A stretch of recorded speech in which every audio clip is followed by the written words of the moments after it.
Hello, everyone. I'm Dave Mongell, town Lockport resident. Been involved with the local community for years. I feel God put us on this planet for a reason to help everybody out in the community. And seeing what I've done or seeing what I've had in the past has gotten me very disturbed. I was a volunteer firefighter for about 4 years. So I know you guys go through, I know there's a lot of stress, but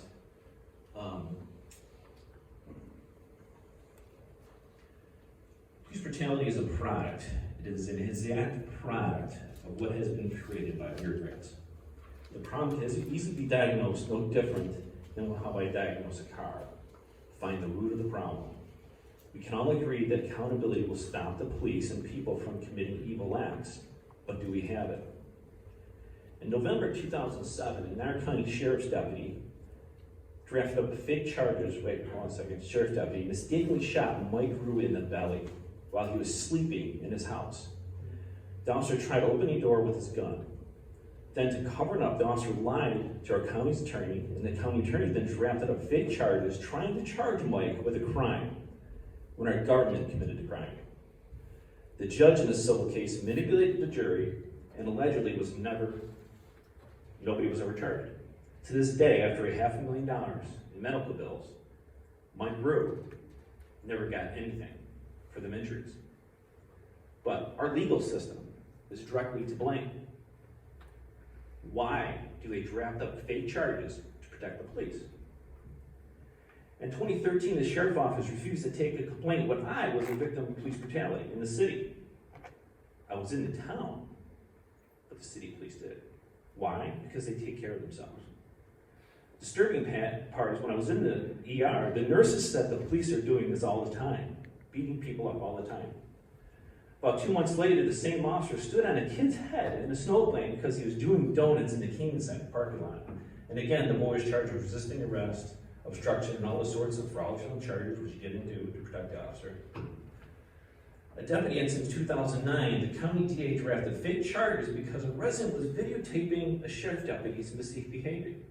Charges were legally dropped, but the resident still suffered legal costs. The county's attorney's office will consistently lie and lawfully charge people with crimes they have not done. County attorneys stop citizens giving their story to the grand juries even before they're charged. They threaten citizens to make deals. The government paid public defender attorneys to tell the defendants they better take a plea because you can't fight this system. Is that justice? Back in April this year, Sheriff's Department committed a crime themselves. They purposely did not dispatch a call because the sheriff's son's license plate was given during the call. You're gonna continue with this nonsense? But This is a campaign, really, Dave. This is not nonsense. This is true facts. Right. You still have my opponent's sign in your front lawn? You're This working is working nonsense. for this committee. Yeah, I am, but you're gonna continue this nonsense It's my with a comment. personal attack. This is legal. It's not. This is what happened, Mike. And You know it's fiction. You refuse to release that information still. You know it's fiction, like most of what you said. No, it's not. Yes, it is. The body cam footage we do have from that night, the sheriff told Lewiston Police Department, "Don't screw with my family. This is not right. I would not do this to your family." And he wouldn't expect the deputies to do the same. Do what? Is your family immune from the law? Maybe so, because Mr. Phillips said he threatened a decorated female Marine sergeant that was currently working in jail. He told her, "You better drop the charges or I'm going to fire you." Was that said? Did you tell her that? Drop what charges? A lawsuit. You have a time limit on Discrimination. Yeah, right. Are police and elected officials and attorney families immune from the law? In some newly released body cam video we have, the sheriff's son sleeping in a truck behind the wheel of his running truck in front of a bar he frequents, yet no sobriety check and no charges done. I got the video if you guys want to see that. Mr. Mangello, Channel I 4. would ask you to wrap up your time so that we have time Okay. for all of the public. Something else that increases the likelihood of police encountering bad laws. And this is the sheriff to protect us from bad laws. You are the chief administrator of the law. So you have the ability to say no to the state for bad laws. But Jim Votora told me in the past, I can't say that, I lose $50 million. So the sheriff's department being bought out by the state because of the money. Let's look at the New York State current pistol permit law. For example, the Sullivan Act was written in 1910 and made into law by Big Tom Sullivan.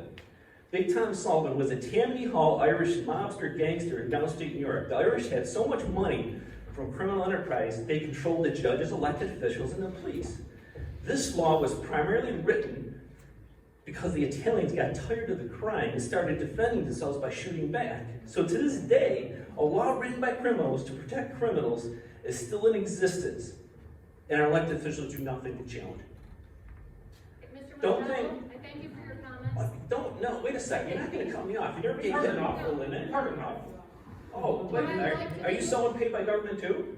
Oh, that's ridiculous. So that everyone has a chance to speak, I would like to do a 2-minute time limit. We can come back to you again. Wait, you guys are here for accountability. You don't wanna listen to what they're doing wrong? You know what, I was. Respectful conversation, not. This is personal practical. Let me attacks. put the rest in the record so you know who's done here. 30 seconds more, please. Oh, gotta get a time limit now. Oh, I gotta find before I left off.